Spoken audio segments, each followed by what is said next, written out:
So I'm back on this multiplayer server here. Actually, I'm actually alone today. Dan couldn't make it. But there are some interesting additions to DartCraft I made recently that I wanted to go over. Now, as you can see, I'm using force bricks here for the walls. I always like using force bricks for my basements, once I can make them. And something new I just added to DartCraft are these force torches. You can see it's actually a white force torch. Now, yellow force torches, you can actually make 6 of them with a force stick and some golden power source. And that's how you have to make these, but you can actually recolor any of these torches to any of the 16 Minecraft colors with shapeless dye recipes, as you can see here. And as you can see, I went with white torches to go with the white bricks, just to keep everything looking nice and spiffy. So the nice thing about force torches is they actually emit a light value of 15 instead of 14, which vanilla torches give off. But we're not done. You can actually take a force torch, and one at a time you can upgrade them in the force infuser with one of a few upgrades. Now, I think probably my favorite upgrade, in fact the reason why I made these torches is Bane. So I've just made a Bane torch. Now what does this Bane torch do? Well, actually, I've taken the liberty of making tons of Bane torches and just spreading them around my base. And the nice thing about Bane torches is when you place them down, they will actually just completely destroy entities. They bane them. They're just gone. It's great. It's so much fun. So you put those suckers around your base, and the entities just can't get near it, because these things will tick once every 9 or so seconds after you put them down. And yeah, they'll check for entities within like about 4 blocks. So I can take an unupgraded torch, and I can just upgrade it with camo to get a Camo Torch. Now what a Camo Torch does is it doesn't render, and it doesn't spawn particle effects. So it's effectively invisible, excepting that you could still see its hitbox when you mouse over it. Now I actually have a Camo Torch around here somewhere, but it always takes me a while to find it, because I have to get the hitbox. Oh wait, there it is. There it is. There's my Camo Torch. Yeah, I just put it down. It's great. Because then, if you have these big rooms, and you don't want to say, oh, I don't want to have to see all that junk. You know, you don't have to see it. You don't have to see the torch. You just walk around, and most people will be unaware that there's even a torch there. Except they might occasionally see a hitbox. What's this thing? What the junk is a Camo Torch? Yeah, but it's fun. Here's another torch. You can actually put healing on a torch to get a healing torch. Now the healing torch will actually heal entities within a certain range, so if you put enough of them around, they'll have a pretty serious effect. So if I just come up to the sheep, so I can punch him, place down the torch, he just got healed. Punch this guy, he got healed too. There's a bunch of torches around here. The moment there is one more torch, you could make a heat torch. If I go ahead and put this out here with my cows, they just got set on fire. They didn't appreciate that.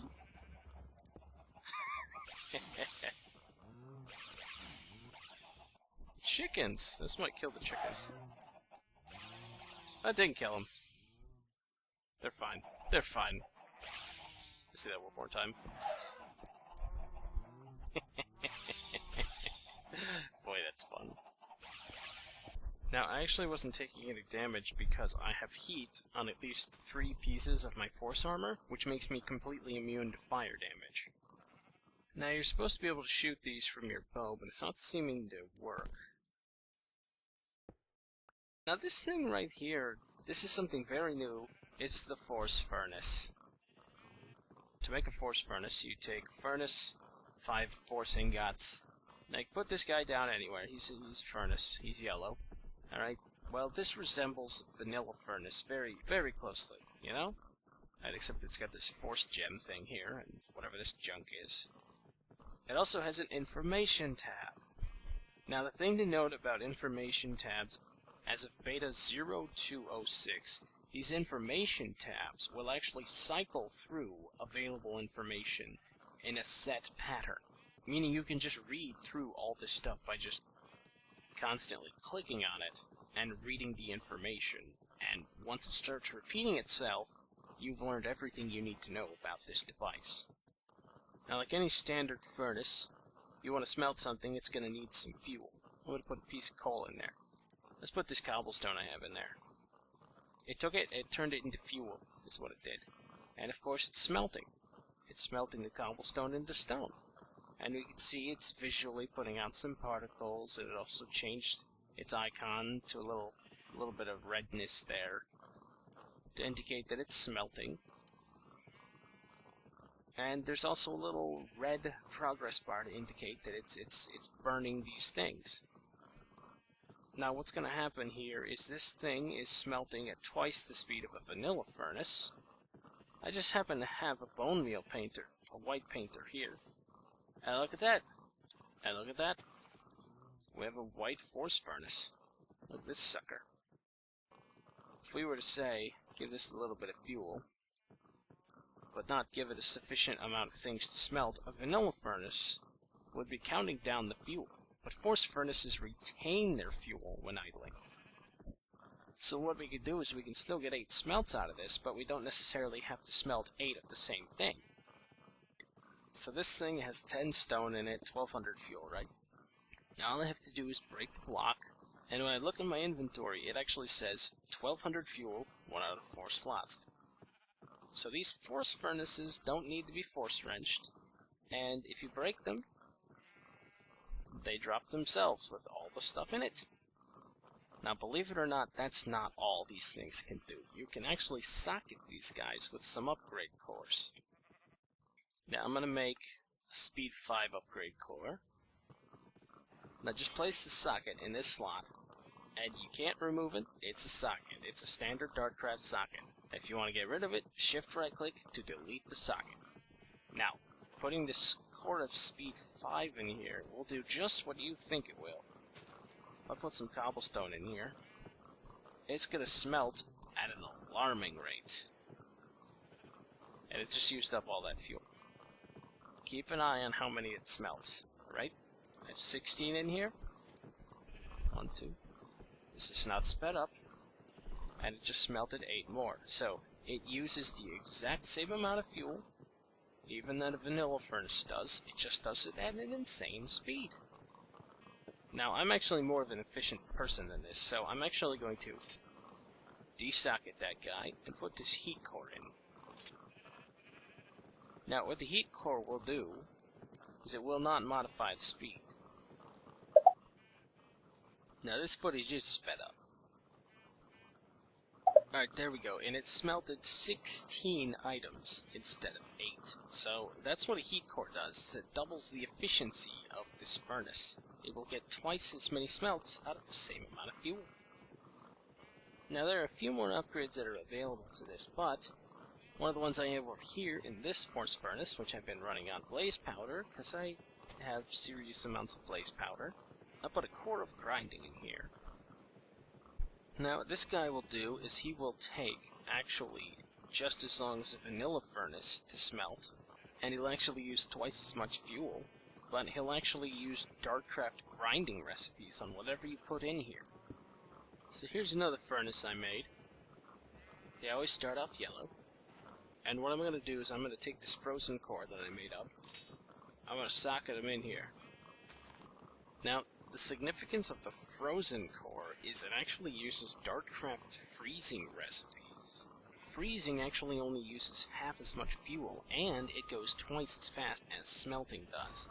So you can actually process a good amount of junk. And as you can see, there are also some interesting graphics here. I'm actually going to recolor this guy, and I'm just going to use a shapeless recipe with the light blue dye. And as you can see, all the data is still intact. Place it back down, and it gets right back to work. So what's happening is this cobblestone can be frozen in stone, which is not showing up in this slot because I forgot that these guys actually look for adjacent inventories to put to put their items into. And what's happening is that furnace is inserting into this furnace, which is grinding the stone into IC2 stone dust. So, yeah, that's great. Huh.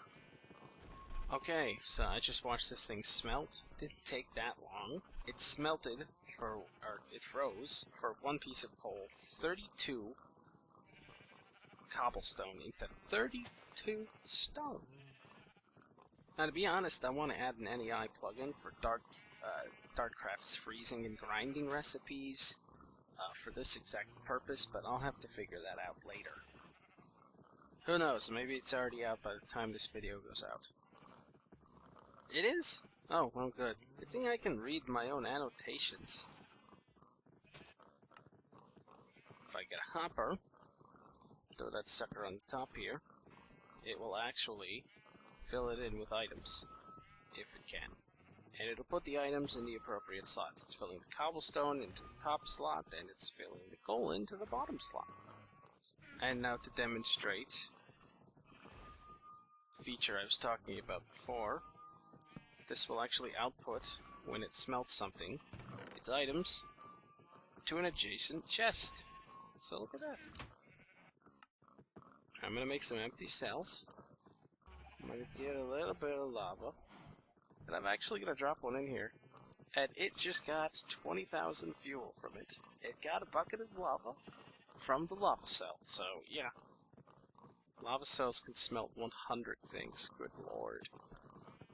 Now, probably one of the most devious and useful freezing recipes I just added is this one. Nether quartz, Indecertus quartz. Yep. It kind of makes sense, though. Plus, I'll be honest, I just started getting into this artificial electricity, or whatever this weird mod is called, and I wanted more of these 64 storage module things. So I've got myself a force furnace with grinding on it. Now, one of the things I recently added was the ability to take any type of bottled entity. You know, I got myself a horse that I went and bottled around the countryside. Actually found a pack of them in a Mistcraft age, and I just went nuts. Stuffed like a dozen of them inside a force pack. Anyway, I already grinded half of them down in chunks, because I could actually take the bottled horse, and I can grind them, either in a macerator, or now in a grinding-enabled force furnace. And I get myself 2 horse chunks. So instead of, you know, chancing it with a 50-50 chance per kill, you can just stuff them in a bottle, grind them up, and get some horse chunks.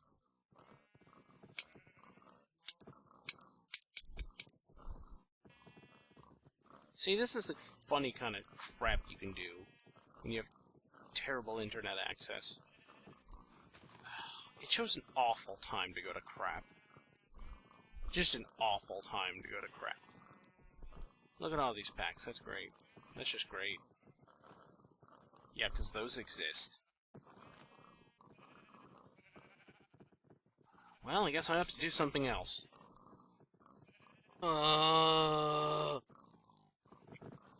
Please, go to that slot. Do it! Don't you revert. Don't you revert!